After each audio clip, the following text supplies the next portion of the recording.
कानूनी कार्रवाई करने की जब हमने मांग करी तो इनके पास फोर्स नहीं थी।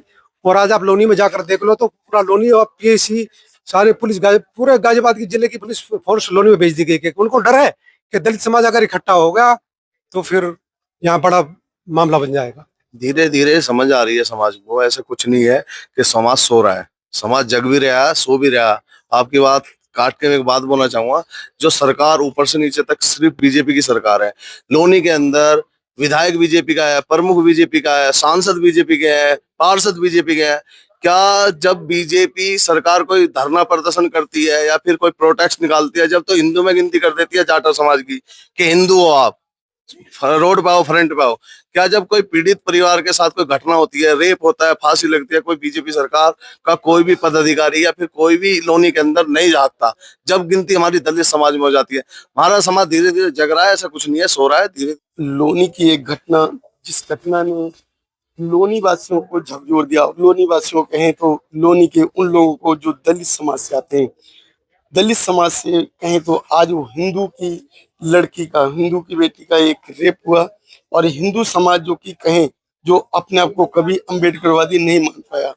अगर अम्बेडकरवादी समाज मानता तो शायद वो अम्बेडकरवादी होने के बाद अपने आप को बदल लेता। लेकिन आज भी वोट मांगने के लिए ये जो दलित हैं, ये चमार हैं, ये उन्हीं समाज को वोट करने चले जाते हैं जो समाज आज जो उन पर अत्याचार करता है। अब इसके बाद आज इनकी जो बेटी का जो रेप हुआ है, क्या कहता है ये समाज, सुनते हैं हम इनकी बात। ये अध्यक्ष जी हैं लोनी से। सर जय भीम। जी जय भीम सर। मैं समाज पार्टी जिला गाजियाबाद का अध्यक्ष हूँ जी। और इस घटना की जानकारी मेरे को शुरुआत में मिल चुकी थी। मेरे साथ पीड़ित खड़े हैं, मेरे साथ विनोद गौतम जी। जब से इन्होंने सूचना दी, हम जब से भीड़ मार्मी की आजाद समाज पार्टी की टीम इनके साथ कंधे से कंधा मिलाकर खड़ी है। हमारे राष्ट्रीय अध्यक्ष जी और प्रदेश अध्यक्ष जी के संज्ञान में भी ये मामला है। उन्होंने तुरंत कमिश्नर को फोन किया था और पूरे दिन 19 तारीख की घटना जब ये पता चला तो पूरे दिन प्रशासन की घंटियां बजती रही, लेकिन कोई कार्रवाई, उचित कार्रवाई आरोपियों के खिलाफ नहीं हुई। लेकिन हम आश्वासन देते हैं पीड़ित को भी कि हम इस लड़ाई को सड़क से लेकर संसद तक हम लड़ेंगे, क्योंकि हम जो भी समाज की पीड़ा होती है उसमें हम कंधे से कंधा मिलाकर साथियों के साथ खड़े होते हैं। तो ये जो घटनाएं घटित हो रही हैं, घटनाएं जितनी भी घटनाएं देखने में आ रही हैं, जितनी सोशल मीडिया पर आ रही हैं, क्योंकि एक्चुअली मीडिया तो दिखाता नहीं है, सोशल मीडिया पे घटनाएं दिखाई जो भी देखने को मिलती है वो दलित के समाज की बेटी के साथ। ये देश ना ही तो देश की बेटी है और ना ही हिंदू की बेटी है, ये तो दलित की बेटी है। और आजकल ये घटना लोनी में ही अभी एक हफ्ते में दूसरी घटना है। पहले भी थी, एक हफ्ते पहले 6 तारीख की पहली घटना है। उसमें क्या था? उसमें भी इसी तरह की घटना, वो भी उसने फांसी लगाई बच्ची ने। पहली वाली लड़की ने भी फांसी लगाई और ये दूसरी लड़की ने भी फांसी लगाई। तो ये जो बाद में आज जो है, जो कि जो लोग वोट लेने के लिए आपसे आते हैं, आपके क्षेत्र के जो है, जो बीजेपी का वहाँ पे एमएलए एमपी है या और किसी पार्टी का है? बीजेपी के ही विधायक हैं वहाँ, बीजेपी के गाजियाबाद में सांसद हैं। और मैं खुले तौर पर ये कहना चाहता हूँ कि उन्हीं के संरक्षण में अपराधी यहाँ बचा हुआ है। अगर अपराधी दलित ही होता या और कोई शेड्यूल कास्ट से होता तो शायद पकड़ में आ जाता। तो अपराधी तो बता रहे हैं गुजर है, गुजर जिसने, तो इसलिए क्षेत्रीय विधायक गुजर है। गुजर तो दलित में आते हैं, वो तो शूद्र में आते हैं। कौन सी कैटेगरी आपको अलग करने को कहती है? नहीं, वो लोग समझते हैं दलित तो बिल्कुल अलग हो चुका है इस देश में। दलित को बिल्कुल प्रशासनिक व्यवस्था से अलग कर दिया गया है, बिल्कुल सामाजिक व्यवस्था से अलग कर दिया गया इस देश में। तो सर वोट लेने वाले लोग अब कहाँ हैं? कहाँ सो गए वोट लेने वाले लोग?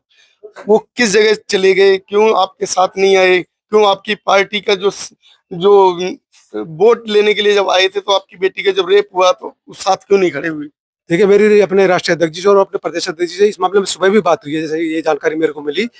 और उन्होंने आश्वासन दिया है कि हम इस लड़ाई को संसद में भी उठाएंगे, सड़क से संसद तक हम लड़ाई लड़ेंगे और आरोपियों को जेल भिजवाकर हम पीड़ित को इसमें न्याय दिलाएंगे।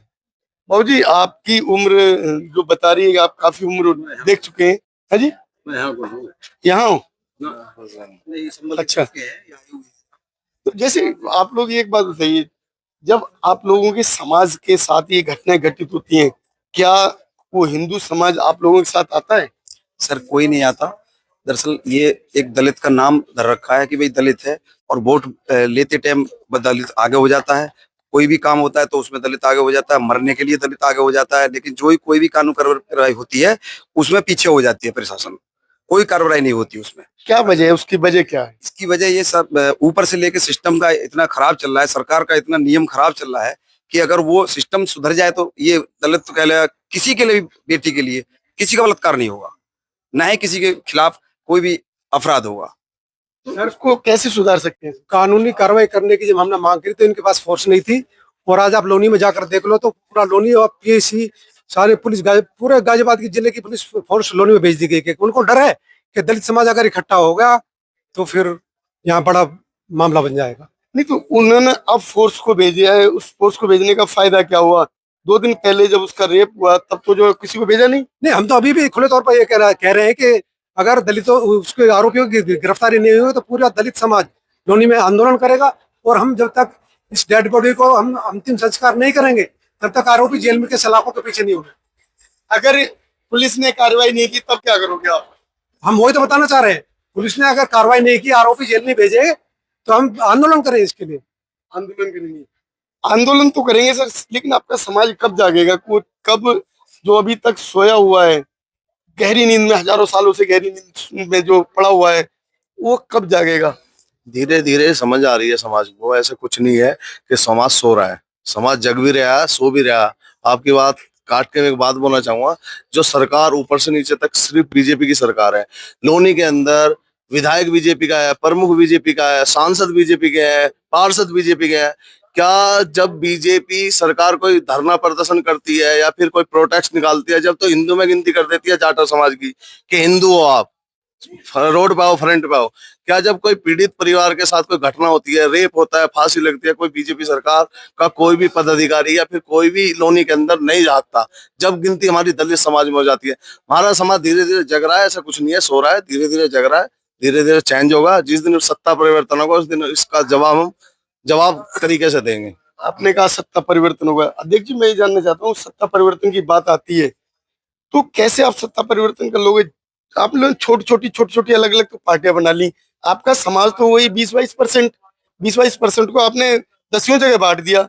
उसके बाद वो कांग्रेस को भी वोट देते हैं, बीजेपी को वोट देते हैं, आपके पास बचा है समाज कहाँ? आप इसी केस पे आइए पहले। ये इस केस में जो है स्थानीय जो जनप्रतिनिधि हैं वो पर्दे से पीछे से आरोपियों को बचाने की कोशिश कर रहे हैं। हम आगे आने वाले चुनाव में भी उनको सबक सिखा देंगे। और ये बहुत बड़ा समाज है, इसको एकजुट करने के लिए हमारे सांसद जी ने कसम खा ली है और वो एकजुट इसको कर करेंगे। अकेले करोगे या किसी और पार्टी के साथ मिलके? जैसा भी आगे माहौल होगा। साथियों, जो भी आप लोगों ने तो इस घटना पर जो चर्चा सुनी और जो अध्यक्ष जी हैं जो कि आजाद समाज पार्टी से हैं, और इनके बातों से आप कितने सहमत हैं, ये हमारी इस वीडियो में अवश्य बताएं। क्या ये अलग पार्टी रह के सत्ता ले लेगी या बीएसपी अलग रह के सत्ता ले लेगी, ये भी अवश्य बताएं। क्योंकि क्या समाज बिखरा रहेगा तो एकजुट हुए बिना सत्ता में वापसी कर पाएगा? जय भीम, नमो बुद्धाय।